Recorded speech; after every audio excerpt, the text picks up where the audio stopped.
कोई भी art work, branding, social media post, website या इवन लोगो, उसमें सबसे इम्पॉर्टेंट चीज़ है टेक्स्ट। अगर हम उसमें टेक्स्ट ठीक से नहीं डालेंगे या टेक्स्ट का रीडेबिलिटी नहीं है तो आपका जो एफर्ट है टू मेक अ ब्रोशर या कोई भी ब्रांडिंग वो कंप्लीटली बेकार हो जाएगा। सो इसलिए text is very important and सबसे इम्पॉर्टेंट है आप कौन सा फॉन्ट यूज़ कर रहे हैं। इलास्ट्रेटर में हम मोस्टली जो चीज़ बनाते हैं वो प्रिंट के लिए होता है, तो बहुत सारे चीज़ ऐसे हैं कि अगर हम स्क्रीन में देख रहे हैं, लाइक लैपटॉप में देख रहे हैं, डेस्कटॉप में देख रहे हैं, तो वो फॉन्ट बहुत सही दिखता है, बट प्रिंट होने के बाद वो फॉन्ट बिल्कुल अनरीडेबल हो जाता है। तो इसीलिए font selection is very important. आप अगर कोई ब्रोशर बना रहे हैं तो आपके मशीन में जो फॉन्ट्स है आप वो फॉन्ट यूज़ कर सकते हैं, या आप यूज़ कर सकते हैं 1001 फॉन्ट्स, ये भी एक बहुत फेमस वेबसाइट है फॉन्ट के लिए। And then there is font space, font squirrel, वो सब आप यूज़ कर सकते हैं। और एक फॉन्ट प्लेटफॉर्म है वो है Google font. Is comparatively new, but Google font का जो फॉन्ट लाइब्रेरी है that is very good. And another thing is that Google font is all readable font, means anti alias। हम लोग एक टर्म यूज़ करते हैं एंटी एलियास, जिसका मतलब है फॉन्ट बिल्कुल रीडेबल है। तो मोस्टली यहाँ जो भी फॉन्ट है वो प्रिंट के बाद भी सेम दिखेगा। सो फर्स्ट ऑफ ऑल आप फॉन्ट सिलेक्ट कीजिए एंड उसके बाद आप टेक्स्ट डालना चालू कीजिए। सो गूगल फॉन्ट में एक ऑप्शन है, यहाँ आप यहाँ कुछ टाइप कर सकते हैं। सपोज यहाँ मैं टाइप कर रही हूँ ब्रोशर, तो आपके ये तो यहाँ जितने भी सारे फॉन्ट्स के ऑप्शन से सब में वो फॉन्ट आ जाएगा। तो आप देख के ये चूज़ कर सकते हैं कि कौन सा फॉन्ट आपको यूज़ करना है। तो मुझे ये फॉन्ट यूज़ करना है नुनीटो, तो आप उस फॉन्ट को सिलेक्ट कीजिए। तो देखिए यहाँ इस फॉन्ट का काफ़ी सारे स्टाइल्स आएंगे, तो जितने भी स्टाइल्स है आप सब स्टाइल्स पे सिलेक्ट कर लीजिए ताकि कोई भी स्टाइल बाद में यूज़ कर सकते हैं। सो इस फॉन्ट में काफ़ी सारे स्टाइल्स है, तो मैं ये सब स्टाइल सिलेक्ट कर रही हूँ। अब देखिए वो सब यहाँ एक एक करके ऐड हो रहा है। सो ये सब मैंने ऐड कर लिया है and now I will do download all. तो ये फ़ॉन्ट जब डाउनलोड हो जाएगा तो मैं अपने मशीन में इस फ़ॉन्ट को इंस्टॉल कर लूँगी एंड देन मैं इस फ़ॉन्ट को अपने ब्रोशर में या कोई भी काम के लिए यूज़ कर सकती हूँ। फ़ॉन्ट में ये डमी टेक्स्ट में सबसे पहले कॉपी करके मुझे एक ब्रोशर में पेस्ट करना है। सो जब आप फ़ॉन्ट यूज़ कर रहे हैं इलास्ट्रेटर में तो हमेशा एक टेक्स्ट बॉक्स पहले क्रिएट कर लीजिए विद द टेक्स्ट टूल। क्यों हम टेक्स्ट बॉक्स क्रिएट करते हैं कि अगर मैं टेक्स्ट बॉक्स नहीं क्रिएट करूँगी और फॉन्ट को यहाँ डायरेक्टली पेस्ट कर दूँगी देन फॉन्ट पूरा ओवरफ्लो हो जाएगा। सो ये ओवरफ्लो मुझे नहीं चाहिए, इसलिए मैं टेक्स्ट टूल को सिलेक्ट कर रही हूँ। Shortcut of the text tool is T and then ये एक टेक्स्ट बॉक्स ड्रॉ करके इस टेक्स्ट को मैं डाल देती हूँ। अभी ये जो टेक्स्ट है ये सब एक जैसा लग रहा है, तो मुझे अभी डिमार्केशन करना है कि ये मेरा हेडिंग टेक्स्ट है और ये मेरा बॉडी टेक्स्ट है। नाउ आप ये हेडिंग को सिलेक्ट कीजिए, why do we use it. Now go to window and go to type. Type panel के अंदर काफ़ी सारे पैनल्स है, ऑप्शन है, और ये सब आप यूज़ करेंगे कैरेक्टर के लिए या टेक्स्ट के लिए। सो ये कैरेक्टर पैनल है। कुछ भी इलास्ट्रेटर में करना है तो सब कुछ ये कैरेक्टर पैनल से ही करना है। सबसे पहले मैं एक फ़ॉन्ट लेती हूँ, जो फ़ॉन्ट मैंने अभी इंस्टॉल किया उसका नाम है इस नुनीटो। तो यहाँ काफ़ी सारे फ़ॉन्ट्स है क्योंकि मैंने बहुत सारे फ़ॉन्ट स्टाइल्स कॉपी किए थे। सो इंस्टॉल फॉर ऑल यूज़र्स। सो अभी ये फ़ॉन्ट में यूज़ करूँगी फॉर माई ब्रोशर। मैं ये फ़ॉन्ट को यूज़ कर रही हूँ। I will use extra bold and font का साइज़। फ़ॉन्ट का साइज़ मैं यहाँ से भी इंक्रीज़ कर सकती हूँ या ये ऑप्शन पैनल से भी फ़ॉन्ट का साइज़ में इंक्रीज़ कर सकती हूँ। सो ये मेरा कंप्लीट फ़ॉन्ट है। अब ये जो टेक्स्ट है इसको मुझे थोड़ा सा और नीचे लाना है और फिर यहाँ ऐड करना है। सो नीचे लाने के लिए मैं यहाँ क्लिक कर रही हूँ और मैं यहाँ थोड़ा सा स्पेस देना चाहती हूँ। तो ये स्पेस के लिए मैं जाती हूँ विंडोज, टाइप और पैराग्राफ। अब ये जो टेक्स्ट है इसको मुझे थोड़ा सा नीचे लाना है। पहले मैं सब टेक्स्ट मोर और लेस अलाइनमेंट करके फिर और जो डिज़ाइंस है टेक्स्ट के जो मॉडिफिकेशंस है वो मैं करूँगी। सो यहाँ आप फुल टेक्स्ट को सिलेक्ट कीजिए या सिर्फ यहाँ एक बार क्लिक कर लीजिए, फिर विंडोज़ में जाइए, टाइप और यहाँ देखिए काफ़ी सारे ऑप्शंस है। तो मैं जाती हूँ विंडो, टाइप और फिर पैराग्राफ। पैराग्राफ में देखिए काफ़ी सारे ऑप्शंस है, left indent, first line indent, space before paragraph, then right indent and space after paragraph. मैं यहाँ से क्लिक करूँगी स्पेस बिफोर पैराग्राफ ताकि ये लाइन और नीचे आ जाए। देन ये जो टेक्स्ट है why do we use it, ये इसको थोड़ा सा मुझे और कॉम्पैक्ट बनाना है। इसके लिए अगेन मैं जाती हूँ कैरेक्टर पैनल में और मैं डिक्रीज करती हूँ लाइन हाइट और लीडिंग। और अभी अगर मुझे इस टेक्स्ट का कलर चेंज करना है वो मैं यहाँ से कर सकती हूँ, बट ऐसा कलर यूज़ करना है जो प्रिंट फ्रेंडली हो। और मुझे लेटर स्पेसिंग डिक्रीज करना है विच इज़ द ट्रैकिंग। सो मैं इस ट्रैकिंग को माइनस में लेके जाती हूँ, बट ज़्यादा ट्रैकिंग डिक्रीज मत कीजिए तो टेक्स्ट का रीडेबिलिटी कम हो जाएगा। So this is my front page. एक चीज़ ध्यान में रखिए कि आपका जो टेक्स्ट बॉक्स है that should be same as the size of the text. अगर मुझे यहाँ और भी स्पेस देना है तो मैं यहाँ से ये स्पेस दे सकती हूँ। तो मैं इस टेक्स्ट को काफ़ी नीचे लेके आती हूँ और ये जो मेरा हेडलाइन है इस हेडलाइन का साइज में और इंक्रीज कर रही हूँ। मुझे ऐसे रखना है और लाइन हाइट इंक्रीज करना है। हेडिंग रेडी हो गया। Space before first paragraph I did, उसको मैं थोड़ा सा और छोटा कर देती हूँ। एंड ये जो टेक्स्ट बॉक्स है इसका साइज आप छोटा कर दीजिए। सो ये मेरा फ्रंट पेज। तो अभी मैं जाऊँगी विंडोज़, टाइप और कैरेक्टर। नाउ ये जो कैरेक्टर पैनल है वो इलास्ट्रेटर में सबसे इम्पॉर्टेंट पैनल है as far as text is concerned. यहाँ देखिए काफ़ी सारे ऑप्शंस है। This is the size of the text. Font size आप यहाँ से भी डाल सकते या आप ये ऑप्शन पैनल से भी डाल सकते हैं। Then this is the line height. Line height is the distance between two lines. Text के रीडेबिलिटी के लिए लाइन हाइट हमेशा थोड़ा ज़्यादा होना चाहिए, बट ऐसा भी ज़्यादा नहीं कि बहुत ज़्यादा गैप हो जाए, बट मोर और less which is easily readable, ऐसा लाइन हाइट होना बहुत ज़रूरी है।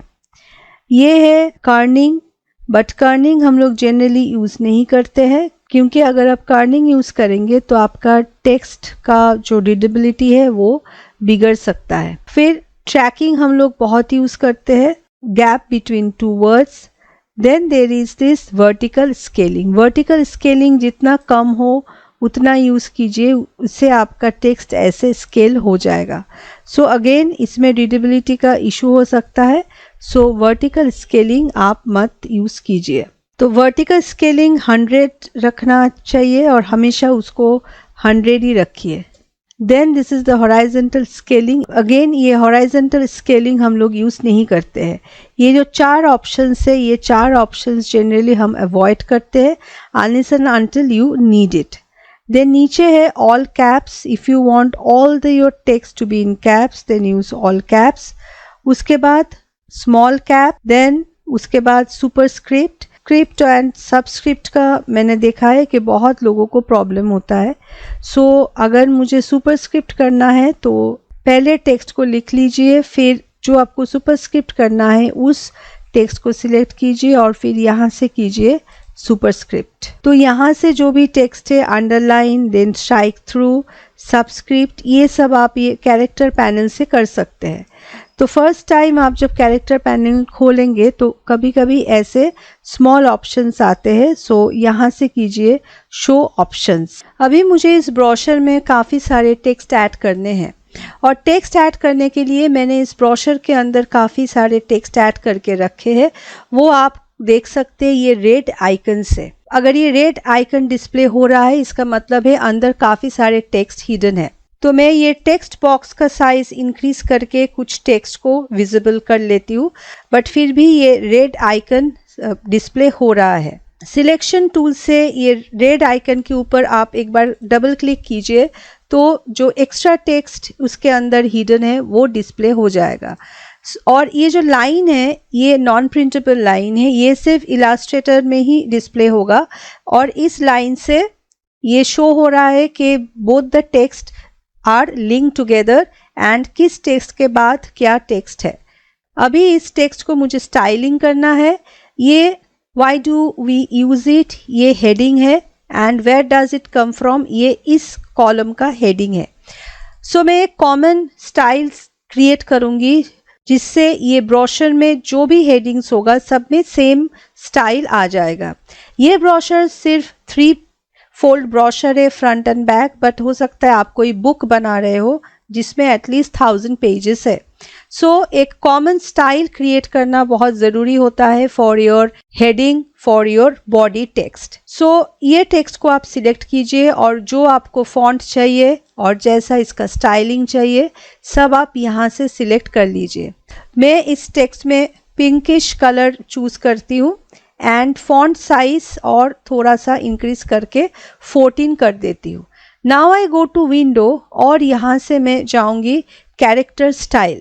सो टाइप एंड कैरेक्टर स्टाइल्स, ये कॉमन एक कैरेक्टर स्टाइल यहाँ डिस्प्ले हो रहा है। आपको कस्टम कैरेक्टर स्टाइल क्रिएट करने के लिए ये क्रिएट न्यू स्टाइल आइकन के ऊपर क्लिक करना होगा और मैं इसका नाम भी दे सकती हूँ हेडिंग ऑन टेक्स्ट और इसको आप क्लोज कर दीजिए। नाउ ये टेक्स्ट है, where does it come from, इस टेक्स्ट को आप सिलेक्ट कीजिए और window and type and character style में जाके हेडिंग ऑन टेक्स्ट स्टाइल को क्लिक कर दीजिए। नाउ अभी जितने भी सारे हेडिंग्स होंगे ऑन बॉडी टेक्स्ट सबका स्टाइलिंग आप सिमिलर रख सकते हैं। सिमिलरली अभी मैं इस बॉडी टेक्स्ट को सिलेक्ट करूंगी और एक कैरेक्टर स्टाइल यहाँ बना के रख दूंगी ताकि नेक्स्ट जब भी मैं कोई बॉडी टेक्स्ट क्रिएट करूंगी सिमिलर स्टाइल हर पेज में होगा। मुझे लाइन हाइट डिक्रीज करना है and font size I will keep 12। But ये एक प्रॉब्लम है कि जब आप ऐसे टेक्स्ट को लिंक टेक्स्ट के हिसाब से यूज कर रहे हैं देन ऑटोमेटिकली नेक्स्ट कॉलम के टेक्स्ट आपके फर्स्ट कॉलम में आ जाएगा अगर उसको यहाँ स्पेस मिल जाए तो। सो जस्ट आप क्लिक करके टेक्स्ट को नीचे लेके आइए सो दैट वो स्पेस एडजस्ट हो जाए। अभी ये जो कैरेक्टर स्टाइल मैंने अब सिलेक्ट किया है, again I will go and I will put a character style here. So line height में कर रही हूँ यहाँ 21। Again I will save this character style to, I will write here body text. Now ये text style मैं जहाँ भी body text डालूंगी वहाँ यही स्टाइल मैं डाल दूंगी। अभी देखिए नीचे जो टेक्स्ट हिडन था वो सब टेक्स्ट फिर से डिस्प्ले हो गया है। साथ में सब टेक्स्ट को सिलेक्ट कर लीजिए एंड अप कर लीजिए body text. Even for paragraph also मैं सेम चीज कर सकती हूँ। ये मेनी डेस्कटॉप, यहाँ से मैं एक पैराग्राफ क्रिएट करूंगी। नाउ पैराग्राफ स्टाइल क्रिएट करने के लिए आप विंडोज एंड टाइप से पैराग्राफ स्टाइल्स ये 2 ऑप्शंस को ओपन कर लीजिए। मैं इस दोनों फ्लोटिंग मेन्यूज को यहाँ डॉक कर रही हूँ ताकि ये देखने में इजी हो और काम करने में भी मेरा स्पेस ज़्यादा मिले। बट पहले आप जहाँ से पैराग्राफ स्टार्ट करना चाहते हैं वहाँ एक एंटर प्रेस कर दीजिए and now you do space before paragraph. So this is the space which I want, ताकि जब भी कोई भी पैराग्राफ क्रिएट होगा ये स्पेस 15 पिक्सल का स्पेस चाहिए। Now I will save this as a paragraph style. So यहाँ से मैं क्लिक कर रही हूँ क्रिएट न्यू स्टाइल। अब जहाँ भी मैं पैराग्राफ क्रिएट करूँगी वही मैं ये पैराग्राफ स्टाइल को अप्लाई कर दूंगी। सो ये स्टाइल्स अगर आप सेव करके रखेंगे character style and paragraph style, तो जितने भी बिग बुक्स या ब्रोशर आप बना रहे हैं तो हर जगह आप एग्जैक्टली सेम स्टाइल्स अप्लाई कर पाएंगे। नाउ इस ब्रोशर के ये पैनल में मुझे टेक्स्ट ऑन अ पाथ, सो मैं अच्छा सा एक पाथ ड्रॉ कर लेती हूँ। आप फील्ड पाथ भी यूज़ कर सकते हैं या आप ओपन पाथ भी ड्रॉ कर सकते हैं। मैं ड्रॉ कर रही हूँ ओपन पाथ जिसमें सिर्फ स्ट्रोक है। इस पाथ के ऊपर मुझे टेक्स्ट लिखने हैं। ये पाथ के ऊपर टेक्स्ट टाइप करने के लिए आप टेक्स्ट टूल में जाइए और देखिए इसमें काफ़ी सारे हिडन ऑप्शंस है। सो ये ऑप्शन को मैं यूज़ करूँगी, वो है type on a path tool. So type on a path tool आप जब सिलेक्ट करेंगे तो ये टेक्स्ट एंड इसमें एक पाथ का आइकन आ जाएगा। तो आप यहाँ सिलेक्ट कीजिए तो ऑटोमेटिकली ये टेक्स्ट इसमें आ जाएगा। आपका अगर पर्सनल कोई टेक्स्ट है जो आप इसमें ऐड करना चाहते हैं तो वो आप यहाँ ऐड कर दीजिए। सो द मोमेंट आप इस रेड कलर को ये हेडिंग से लेंगे तो टेक्स्ट का साइज भी बढ़ जाएगा। तो आप और एक कैरेक्टर स्टाइल क्रिएट कर सकते हैं जो सिर्फ ऐसे पाथ के लिए, टेक्स्ट ऑन पाथ के लिए होगा। सो ये फर्स्ट टेक्स्ट है एंड इसको मैं डुप्लीकेट कर रही हूँ। ऑब्जेक्ट, ट्रांसफॉर्म एंड रिफ्लेक्ट, आप वर्टिकल में रिफ्लेक्ट कर रही हूँ एंड कॉपी। सो ये टेक्स्ट मैं यहाँ यूज़ करूँगी which is type on a path tool. अभी मैं यहाँ यूज़ करूँगी area type tool. Area type tool use करने के लिए मैं ये एक एरिया क्रिएट कर रही हूँ। आपको अगर इस एरिया का डिज़ाइन चेंज करना है तो एंकर पॉइंट टूल से आप डिज़ाइन चेंज कर लीजिए। सो आप ये पाथ के ऊपर क्लिक कीजिए, अंदर की तरफ मत क्लिक कीजिए, आप ये जो एंकर पॉइंट दिख रहा है यहाँ क्लिक कीजिए तो ये टेक्स्ट यहाँ ऑटोमेटिक आ जाएगा। इस टेक्स्ट को आप रिप्लेस कर दीजिए आपका जो टेक्स्ट है उससे एंड मैं इसका लाइन हाइट और मैं ये बॉडी पैराग्राफ टेक्स्ट इसमें ऐड कर दूंगी। Again I will add some text from here and फिर ये टेक्स्ट मैं यहाँ ऐड कर दूंगी। ऐसे एरिया टाइप टूल ये यूज़ करेंगे तो एंटायर बैकग्राउंड या स्ट्रोक वो चला जाता है।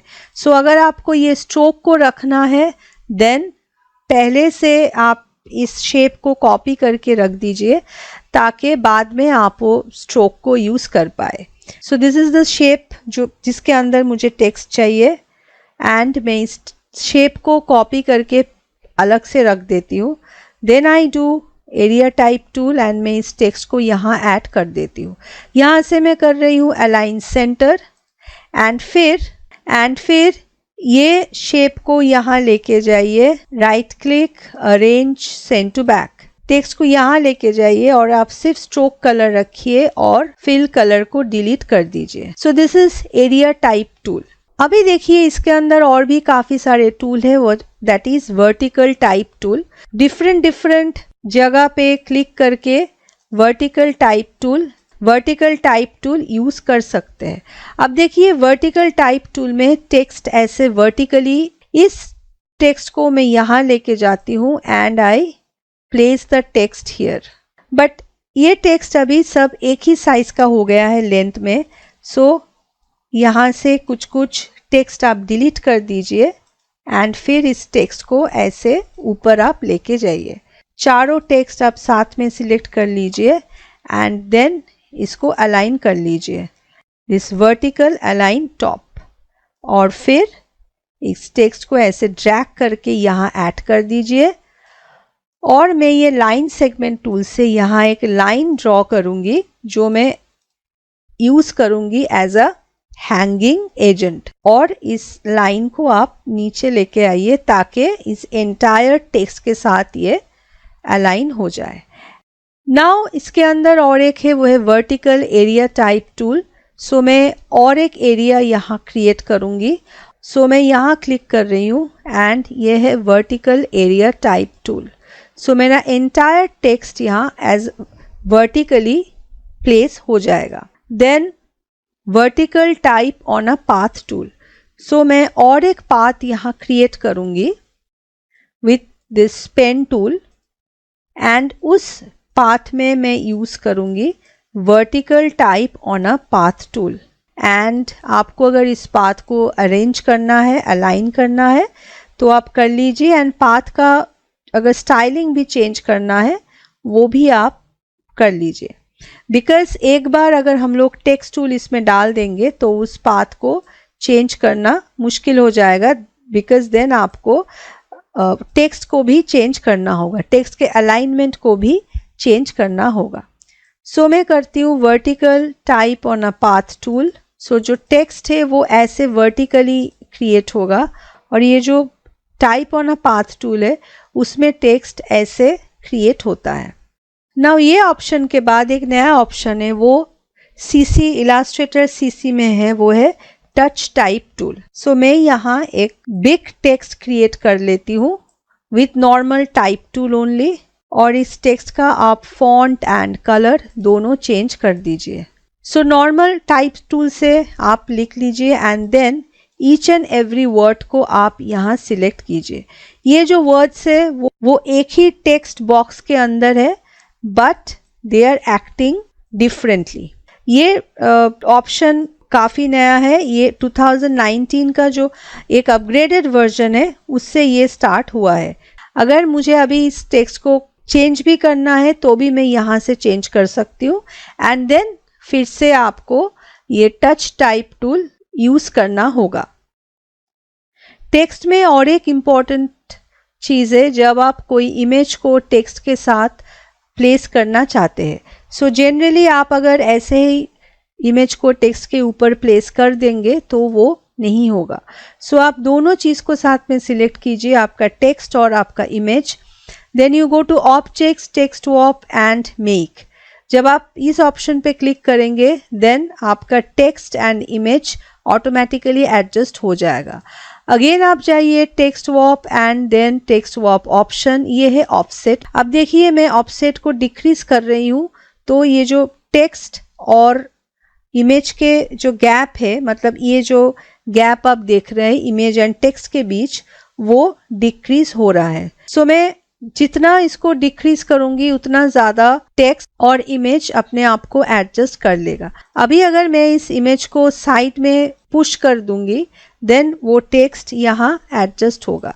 अगेन मैं दोनों को साथ में सिलेक्ट कर रही हूँ और मैं कर रही हूँ object, text swap and text swap option. Preview on कर लीजिए और वॉप को कम कर दीजिए।